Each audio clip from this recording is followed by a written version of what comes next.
Ang negosyong pag-aalaga ng baboy ay di biro. Seryosong trabaho ito. Pero kung ikaw ay handang magsumikap at magtiyaga, magandang kabuhayan ang dulot ng mabuyan. Sa buong Pilipinas, sa lahat ng lalawigan, maraming taong umasensong buhay sa negosyo ng babuyan. Kagapay sa tagumpay ang Pigrolac at Univet. Malaki na itutulong ng Pigrolac Hog Feeds at Univet Products sa pagpapalaki ng negosyo. Ang nakaraan, bago harapin ng matinding labanan sa Baboy Kampiyon Finals, nagkaroon ng pagkakataon na mag-relax at maglibang ang iba't ibang regional winners pagdating nila sa Maynila.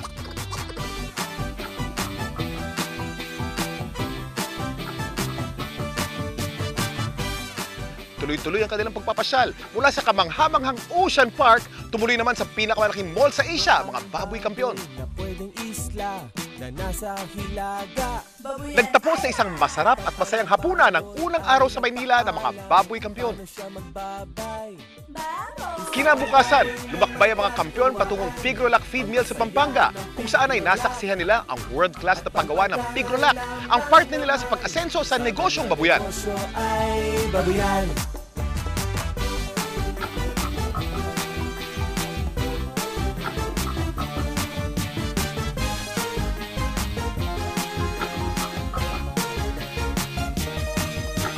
May handaan ang mga baboy, ang tawag dito ay pigi. Kapag ang baboy ay matinik, ang tawag natin ay porcupine. Anong baboy ng sinaunang panahon? Sa susunod na kabanata, tuloy ang konting paglilibang bagong matinding paglalaban sa bisperas ng Baboy Kampiyon Finals.